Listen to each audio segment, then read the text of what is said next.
So many people think at some point in their lives, if I could just get to $100,000 a year in income, things would be so much better. And then you hear these stories of people that got to $100,000 a year and blew it all and have nothing to show for it. But what does that even mean? They blew it all. What does that look like? How does that even happen?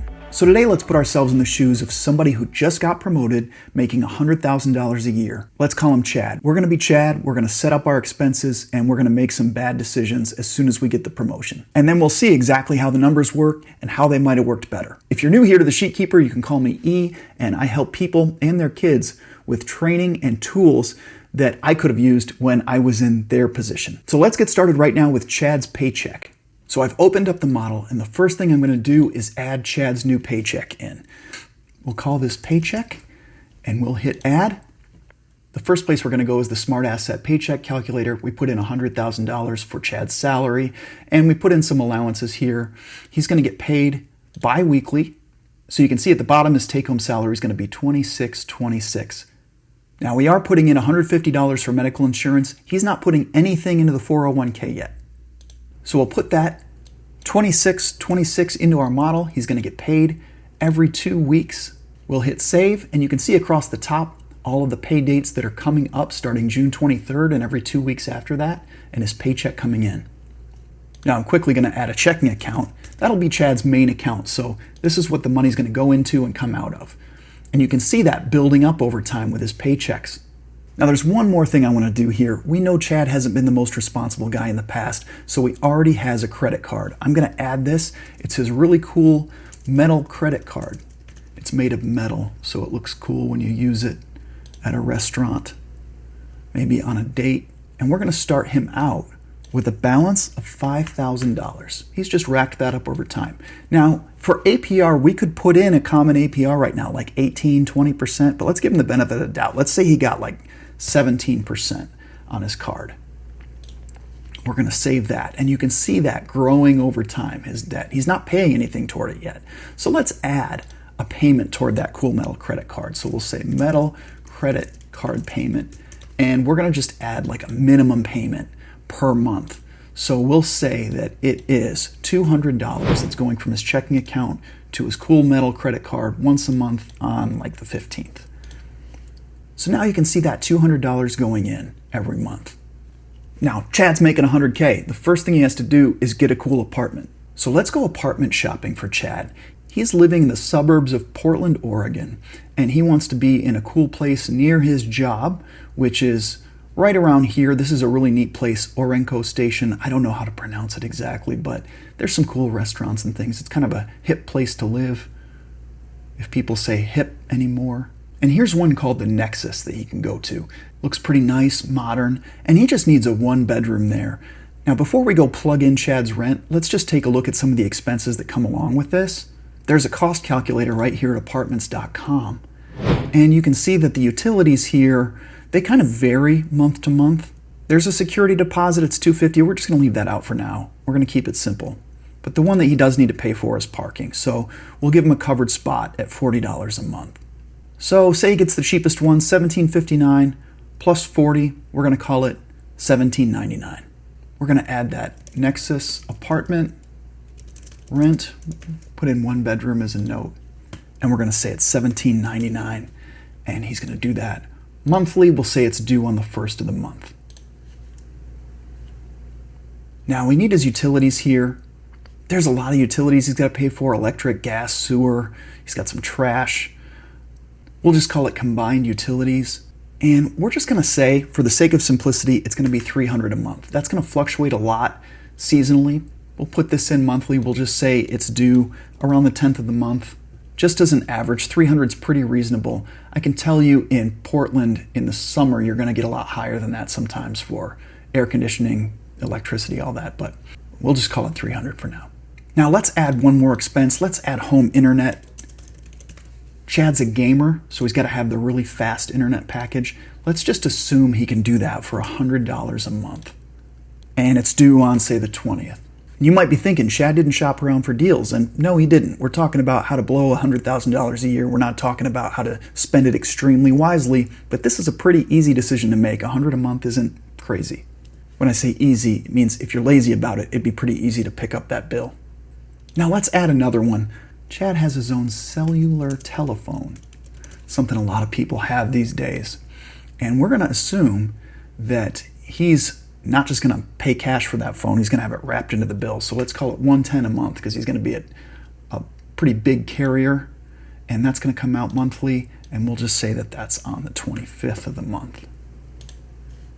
Again, he could do a lot better with the cell phone bill, but he's chosen to just pick up the expensive one from a place that wraps it right into the monthly bill. And if you're following along, you can start to see Chad's income at the top, some of his expenses coming out,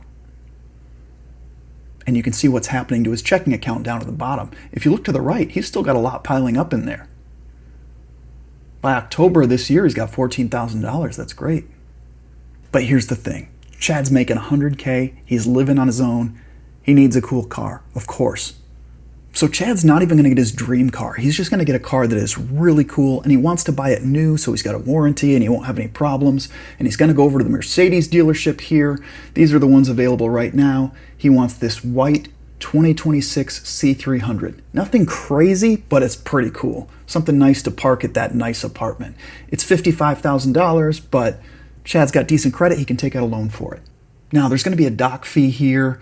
There's registration fees, all of that. So $55,335. Let's just add another couple $100 for registration on there. Let's keep it simple. So let's call it $55,535.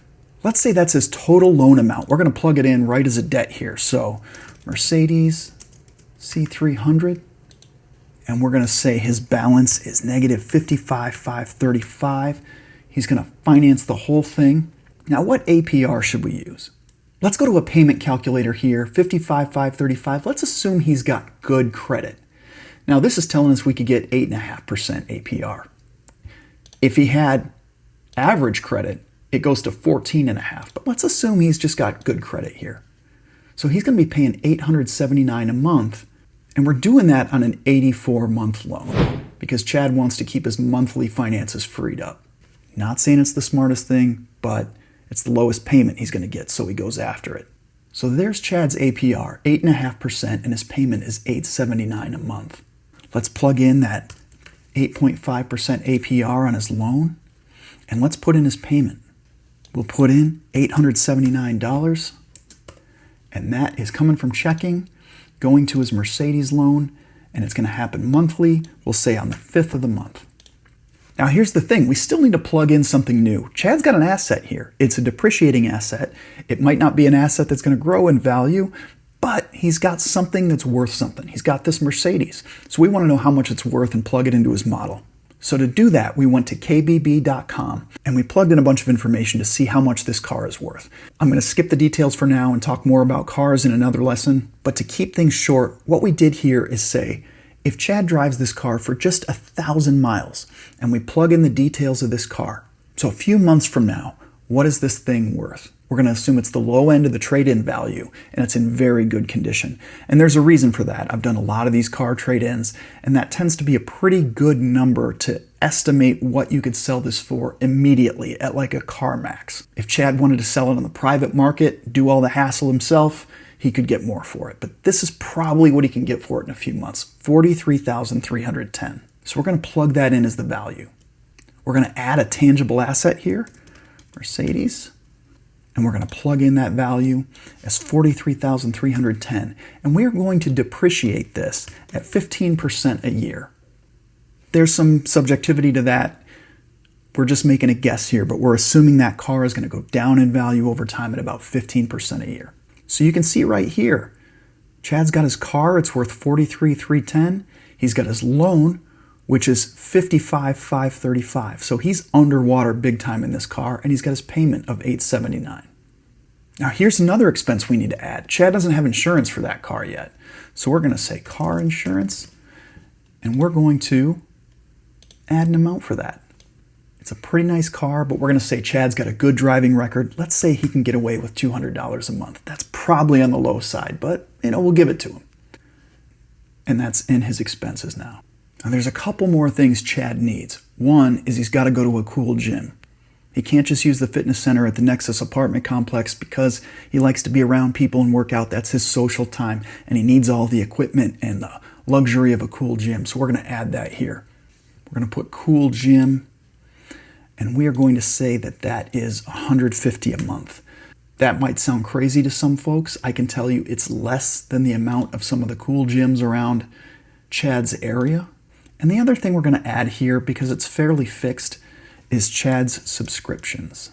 So these are going to be things like Netflix, Paramount Plus, but also Chad's into sports and he wants to watch a lot of live TV. So we're going to add a YouTube TV subscription on there. And that's not cheap because, of course, he wants the 4K.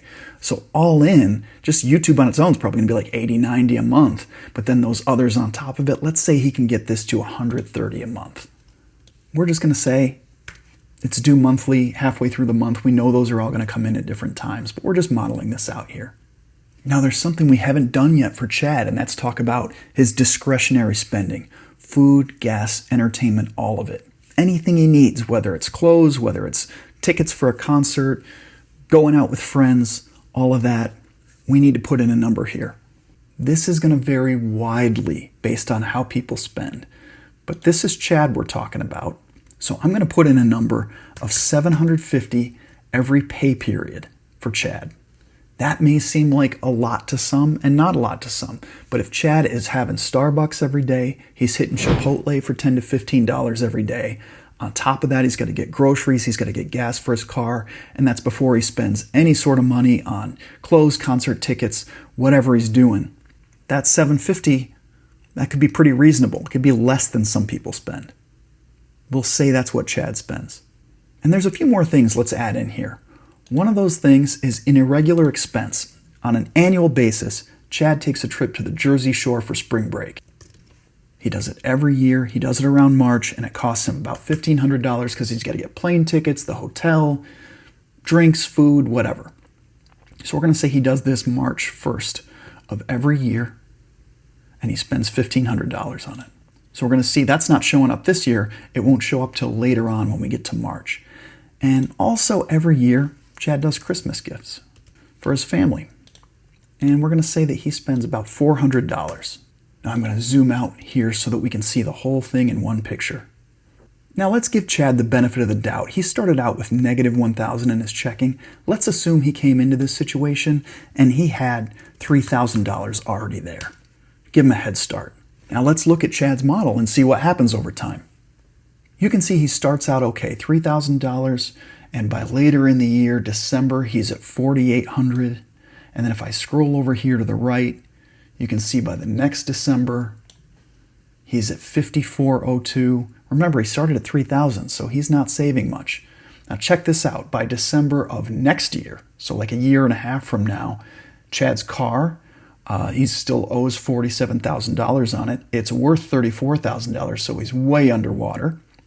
He's still got his cool metal credit card, assuming he hasn't put anything else on there. He's paid it down to $2,339. And he's got his $5,400 in checking. And if we go even further out, let's take this out to, say, 2030. So we're talking about 4 years out from now. Chad's now got $8,000 in checking. And his car, he still owes $30,000 on it. It's worth $23,000, so he's still underwater. Couldn't sell it unless he brought some money in with him. And look, he paid off his credit card. So somewhere along the way, he paid off his credit card, and that means that credit card payment went away. He doesn't have to pay that anymore. And let's get way out here to 2033. Yeah, why not? And he's got $25,000. He's finally started to save up enough in checking that he could have an emergency reserve. And along the way, he could have started to save some of that and put it into an account like a high yield savings, something with a higher interest rate, or started to invest. So he's doing okay. Now let's scroll all the way back to the left, because here's the deal. First of all, Chad's not putting anything into his 401k yet. Second of all, Chad's kind of just barely saving a little bit per year. For somebody that makes $100,000 a year, by the end of the year, he's really only saved an extra $1,842. And by the end of the next year, if we look at the end of 2027, Chad's got $5,000. He's only saved $2,000. So his checking account is barely changing over a year and a half. He's got a cool apartment. He's got a cool car that he's way underwater in. And he's just kind of spending almost everything he makes. So there's your scenario of somebody that makes $100K that pretty easily spends it all. But the last thing that he's got to look out for, we said $750 every 2 weeks on food, gas, entertainment, tickets, fun stuff, whatever he wants to do. If that were to change, this would make a huge impact on what's going on with him. So we said out here in 2033 that he'd saved up close to $26,000. December of 2033. But if that number wasn't $750 and he managed to blow $1,200 every paycheck on all that stuff, whether it's Chipotle, Starbucks, beyond that, nice restaurants, bars, wherever he wants to go, let's say that's $1,200. Well, take a look at his checking account down here. He goes negative by November, December. He's going to have to start putting some money on credit cards by then. And it just gets worse and worse and worse. So by the end of 2028, he's got an extra $23,000 of debt. Out here in 2033, what we were looking at before, he's at $57,000 in debt. This is just unsustainable. So though it's a lot, $1,200 every 2 weeks on just discretionary spending, it's not unheard of for somebody in his position. And he has to keep this somewhere around, let's plug in 1,000 max. And he has to hit that number just to stay even close to positive. Looks like he goes negative even with 1,000 in March of next year. So really this has to be under 1,000. If we put that at 800, then he actually starts to build up a little bit in his checking account. But look, this isn't crazy. He lives in an apartment that's fairly reasonable. It's a 1-bedroom. If you saw this place, you wouldn't say, wow, this is breathtaking. You'd say, hey, nice apartment, Chad. Now, his car is pretty cool. It's not crazy. It was new. It's a Mercedes. This is not your Rick Ross Maybach or something like that. This is just a Mercedes that's a nice car. And between those things and the existing cool metal credit card debt and the spending on food, gas, and entertainment and the cool gym and the utilities and insurance that go along with all this, all those decisions combined, that makes him a guy who makes $100K a year and just kind of breaks even with no investments or no savings. But here's the main point to take away. We just mapped this out pretty quickly, and all Chad had to do was the same thing. Before making all these decisions, if he had just plugged those in one by one and taken a look at the future and what was going to happen before he chose the apartment, before he chose the car, before he signed up at the cool gym, he would have seen this. It would have been his life right in his face, right before him, and he could have said, I'm going to make some different decisions here. Because I think we all know there's a way we could go in and plug these numbers in differently and save a lot of money in that same amount of time. And that's the benefit of modeling. It pulls the future forward. It lets you make decisions knowing the situation you're going to be in 5 or 10 years from now based on those decisions. And you can get an app and you can look at your spending day to day and you can see that that makes a big impact. But what you can't usually see just using the app is, what does this mean to me over time? What does this mean to me in a year, 2 years, 3 years? And what if I cut some of these expenses and I started to save and then I put an annual percentage yield on that savings or an assumed appreciation rate on investments, and you could see what happens over time. In that way, you could even make the saving more exciting for you. So long story short, you now know how to blow $100,000 a year. You know the advantage of making a model like this. And if you're interested in making your own model, I'm going to leave a link where you can make a spreadsheet that looks a lot like this one. You can download it and start to play with it today. If you're already good with spreadsheets, great. You'll be able to start plugging in your numbers and doing the same kind of modeling right now. No charge for that. If you download the spreadsheet and you like the app that we use today, you're going to be able to get on a waiting list so that you can get access to this app when it comes out. And you'll also see on the website, there's classes that you can take online that teach you how to build a model like this yourself, one you can keep in Google Sheets forever, and even classes that spark conversations with your teen, teaching them how to build something like this, and keeping you updated with conversation tips as they start to build these skills. Now, if you have a scenario you want me to do in a future video, leave it in the comments. I'd love to hear it, and I'll plug those numbers in and show you how it works out. Good luck with your model, and thanks for watching.